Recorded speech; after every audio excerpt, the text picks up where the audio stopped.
What's up, guys? Thank you for clicking on the video. So in this one, I'm going to tell a little bit of a story that has to do with SEMA. And this year that just passed, the SEMA that passed, I didn't do a video, kind of a walkthrough. I usually do a lot of content. I actually didn't because I was really hyper focused this year on trying to do a deal and really establish some connections. So I committed mostly all my time to kind of getting out there, really talking, putting in a lot of work to establish that year ahead. And one lucky thing that really did happen was there was a friend of mine, Joe, who goes back to literally my first year at SEMA. I exhibited with him. I'm kind of, in a position to be a little more visible, I guess, as a car modifier or as a person contributing to the aftermarket. But Joe was a guy that had huge impact on the automotive market in ways that you just never knew about him. When you talk about suppliers and people kind of under the surface, but yet people that really contribute a ton. He was just someone that I had talked to for years, and we really sat down this past SEMA, had a lot of conversations about things that he had ideas and I had ideas about, and it was really going to lead to something great. But unfortunately, this story doesn't have a happy ending. But I think that it's important for me to kind of tell it and give you the history about it, and just give my own little shout out to a guy that was super cool. And every time I go to SEMA, I'm going to think about this guy. And obviously, it's life, but stick around. I hope you want to listen. You're watching Night Drive TV.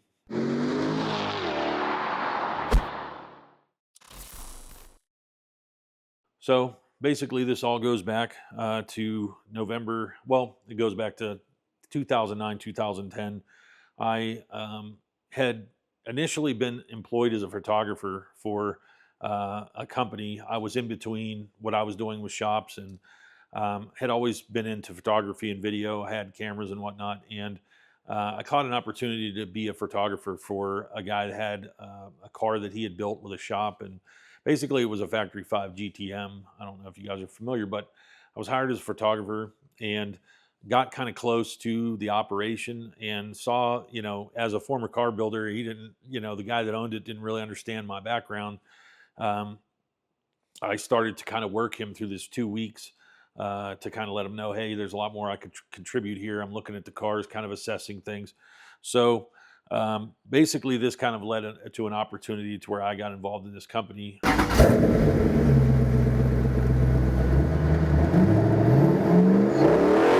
And the idea of the company was to build these turnkey tube chassis Factory 5 GTMs, essentially, but modified in ways that a customer would want specifically. I had known about these cars. I owned my C4 at the time, my first Corvette, when I met this person, and we got together. So kind of during this event I was doing photography for, he was interviewing for people to run this company, and he wanted to build this building and manufacture these cars. And so I was a former fabricator. I had fabricated a bunch of forced induction systems, tuned engine management, things like that.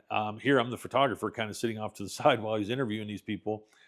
He kind of slowly would turn to me afterward. What do you think of that guy? What do you think of this guy? And slowly just understood that I knew more. Lo and behold, the photographer that he didn't realize he hired to take photos knew more about the cars than anybody, and obviously the systems on board and whatnot. So essentially, I ended up segueing from being the photographer to being the chief of operations. So immediately we acquired a very large building. It was kind of closer to where I was. Instead of building from scratch, I said, look, let's just get moving. Let's start building some customer cars. In that interim, we had also established a relationship with a guy who had a connection to Speed TV. Speed TV at the time was, a channel that you could watch on cable television. And basically they had a bunch of different automotive based shows. And so this show was called Battle of the Supercars.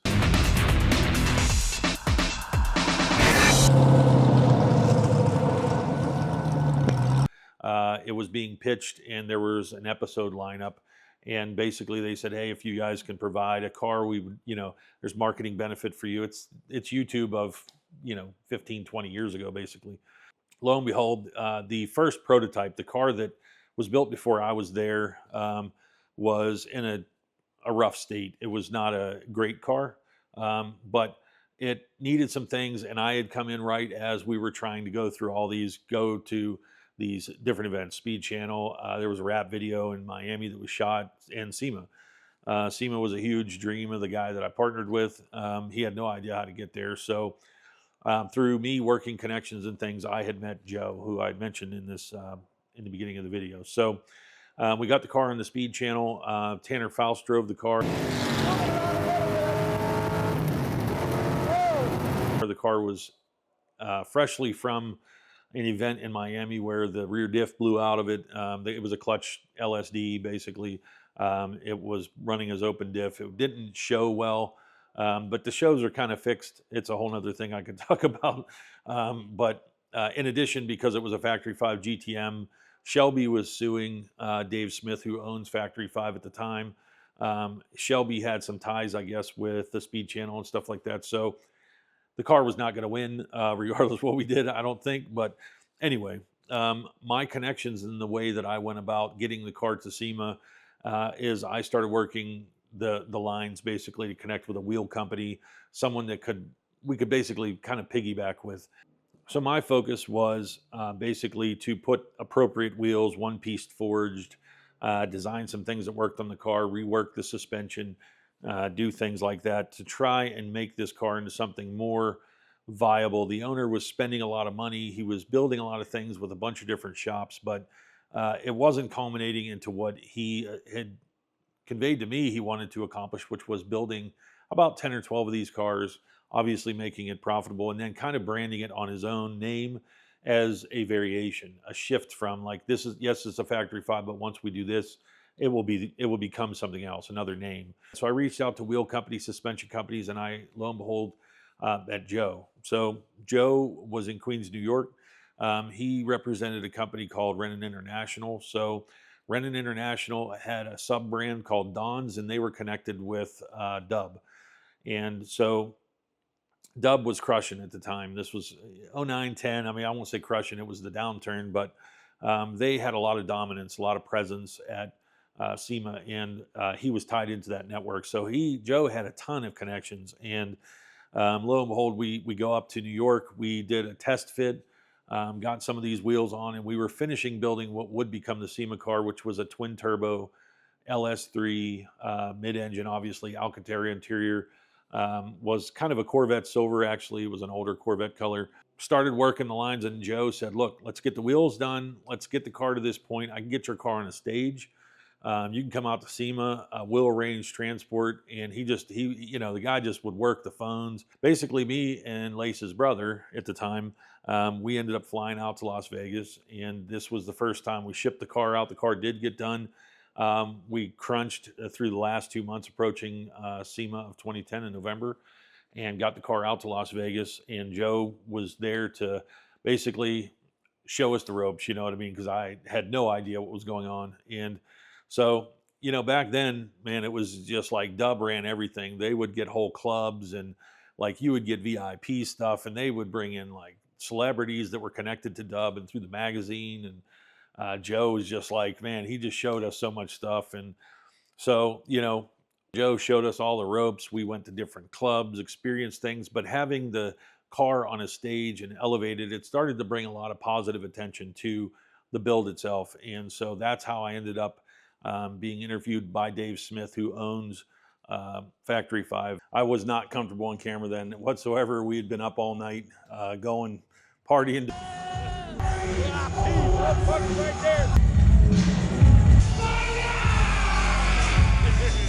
Doing all kind of stuff, and I was super tired and just kind of flustered, and on top of the fact I was really not comfortable with cameras because I'd never been in that scenario. So we did the interview, got a lot of attention on the car, a lot of publicity. That combined with the Speed Channel, we had a ton of momentum. We were getting, I say emails are bad in this company, but I will say in that stint, we got like 32,000 emails in a month. It was ridiculous. So we took the car from SEMA at that point, and we shipped it to LA Auto Show. and we ended up on G4 channel, which was another channel in the cable era. And 3, 2. This GT Milan is an absolute monster with twin turbos and pushing over 900 horsepower. This was 2010. It was the internet and cable era both, but got a lot of attention there. Set up a booth again, you know, invaluable. Joe helping me figure out how to do all this stuff, because I'm like, I never understood that when you are in the convention center, you've got, you know, unions, and you got to pay them for ropes and pay them for chairs and pay them for vacuuming and pay them for cleaning your car off. You can't clean your own car. You can't do anything. So, you know, driving through the convention center in a rental car was crazy to me. I was like, man, I've arrived. So, so I thought, you know what I mean? But yeah, it was quite an experience, but definitely couldn't have done it without him. And, you know, I was constantly consulting him, like, how do I do this? Who do I call? Where do I go? 2010 was a total success. And from that point, Joe and I, you know, we communicated always. And, you know, so next year comes, we didn't have a car in SEMA. My partner who was involved in that business ended up going to prison. It was a whole other situation. What do they call it? Paper crimes. Okay. So he was gone, and craziness ensued. But anyway, Joe and I always kept in touch, and he knew and understood how things evolved. And so every year, you know, it would be me and Lace, or her brother at the time. We would go to SEMA, and it was just Joe would meet up with us every year. Got us into this sick party in 2011. Hot Import Nights had used the car that was on the Speed Channel as a cover photo car for this party promo. And, you know, hey, they didn't get permission, and that was the bottom line. I owned the photos, and I said, hey, you guys use this. What do I get out of the deal? Joe called everybody, and the president of the Hot Import Nights said, you guys just come with us. We ended up getting in this underground club, and we took a picture, Lace, myself, and Joe. And, you know, Joe was an industry guy. He was very involved in the wheel game for a long time, and fitment and wheels and, you know, 3P. He just knew everything about the industry, where to get barrels, faces, how to do this, do that. He was a wheel guy. And he always talked, man, let's do something. Let's do something. Let's start a company or something. And I just was in a different place. I was moving around all over the country. But anyway, KnightDriveTV begins, and Joe was definitely, you know, hey man, like, this is awesome. You're doing something. Let me invest. You know, he said he'd made some good investments from 15 to 19. Now, Joe, when I first met him, was a pretty big guy. And you know, he liked to enjoy the finer things, you know what I mean? And he was a big guy. So, you know, in about 2015, I think it was 2016, he got diagnosed with diabetes and some other things, and he lost a ton of weight. I'd known some people that went through this that really lost weight, slimmed up, and changed their life, you know, and I think that was the case with Joe. But we had noticed Lace follows him, Josh follows him. We obviously, this is Instagram, the world of Instagram. Joe started having some issues, I can tell, about, I don't know, maybe a year and a half, 2 years ago. You know, nothing crazy, but diabetics, you know, I was a paramedic when I was very young. I mean, diabetics have issues, you know, with infection, circulation, mismanagement of diabetes can get very tricky. And he lost a couple toes. And, you know, I had noticed he'd gone in and out of the hospital. He had a pretty bad infection in his face at one point. So, you know, he woke up with the one part of his face, I think, was affected. It was temporary, though. And so, you know, you could tell he was battling some things, but mostly manageable, it seemed like. So this past SEMA, he was able to make it. I knew he had lost some toes, and, you know, he joked about it, and he would always send positive messages to Lace, little videos every day. He kept in touch with so many people, huge network. And so we're at SEMA, and he's like, man, let's meet up. Let's look at cars. So, you know, lo and behold, we go through SEMA, and you can see I didn't really, you know, he wasn't a camera guy. He wasn't. He was like a behind the scenes type of guy. You know, I mean, he was big in the aftermarket. He loved working deals, working phones. It's hard to deny. In my opinion, this is one of the best cars at the show. A lot of unique things done. Like this exhaust here is entirely 3D printed, and that's what allows you to have like unique shape. But you can see they integrated wastegate, downpipe. They have an open wastegate slightly, but it's all one piece. So, pretty impressive. Yeah, yeah. Funky Cole Medina over here talking shit.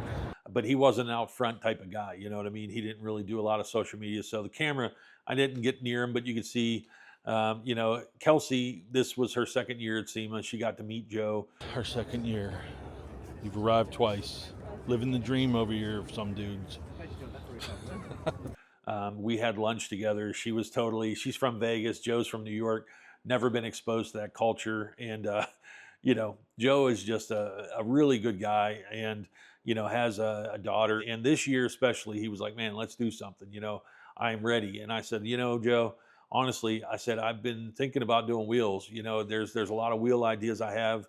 And, you know, I would be totally down because I knew he could handle so much of that. I mean, this would have been huge. And he was in the prime position to do it. And so was I. And it was, man, it was just something I was like, look, let me get some CAD going. Let me do some 3D scanning of some things, test some things. And I said, let's get it together and let's do it. You know what I mean? I have a lot of ideas, and Joe knows me for a long time and knows that, you know, I show up when it comes to different ideas and things like that. So, you know, lo and behold, I mean, you know, we kept in touch and things were fine. And I think there was another incident, you know, in maybe December.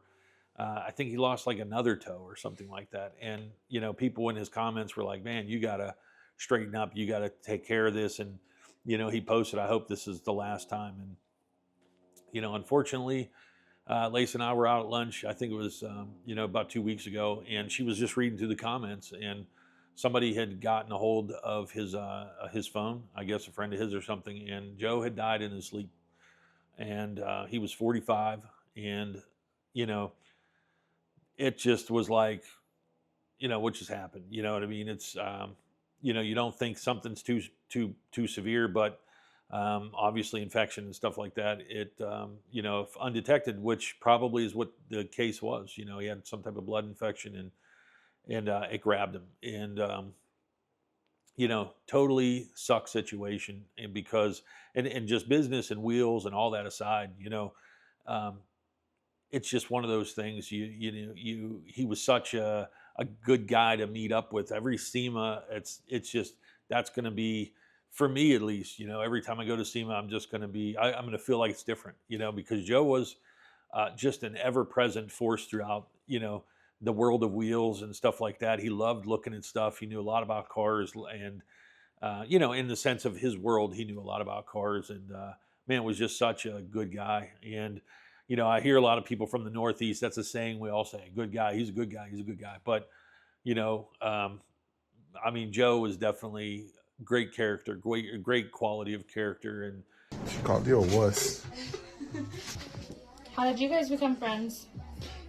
The rim industry, a buddy of mine, and we went to, Oh, you don't tell! You're upset. Just funny and, you know, just a part of the game, man. And a lot of guys don't get to know Joe. You know, he was walking around the show with us and he's like, you see those wheels on this car? We were looking at this sick car. It made magazine covers and stuff like that. He's like, yep, those barrels are mine. Faces are mine. You know, he loved being a part of it. And it's just a thing that we as car guys, like, you know, being at that level, being in SEMA, you know, a lot of people don't understand SEMA, but at least for me or for him or for a lot of people, it's just having your piece in what feels like the stage, you know what I mean? The game, and just being there and being a part of it. It's just mentally for us, it's like, you feel like you're not really real until you're at SEMA as you know, either an exhibitor or having just something on the floor of that show, because there's just so much history. And man, he was just like, he was grinding there every year, you know. And so yeah, it's just a total shame. And you know, I've had a lot of friends, and I've lost a lot of people in my life, you know, that were very close to me, closer than Joe, and further. But I always try to take something away from their passing, especially, you know, obviously I've lost friends that were 30 years old. My friend Josh's brother got killed just one morning going to pick up an employee that they had a landscaping business. boom, gone. Rolled over his car, hit a Jersey barrier, ejected. I wore my seatbelt ever from that day forward, and honestly, I never wore seatbelts before that. And that's kind of my credit to like Justin. You know, I said, look, I'm gonna wear seatbelts for the rest of my life, and I really have, and I stuck to it. And so, you know, when it comes to Joe, you know, and maybe instead of just being me, I want it to be everybody out there. You know, obviously, look, you can't run from everything, but me, you know, I invest a lot of myself in the business and in work and stuff like that, and I could lose weight for sure. You know what I mean? I've battled. Food has been my comfort. I really wish I was happy Kelsey got to meet him, and I really wish we could have done something together to affect all you guys, because it would have been awesome. You know what I mean? But it's just going to have to be different, and you know, I don't know. So I hope you guys, you know, enjoyed the story in a way. I hope, you know, like most things, I grew up in New Orleans, and you know, in New Orleans, funerals were weird to me because I grew up in a funeral home, believe it or not, and funerals were very solemn. You know, either people punching each other in the face downstairs, because we lived above the funeral home. People either punching each other in the face downstairs, or screaming, or crying. But when I moved to New Orleans when I was 7, you know, they would play music and dance down the street and celebrate the life of people. They saw it as a little bit different. And so, you know, I'm going to do the wheel thing, and I'm going to do it in some small way for Joe. So, and try and, you know, try and lose a few. And I've lost a few pounds since this happened, to be honest with you. And so I'm not going to quit on that. And sucks. Thanks, guys.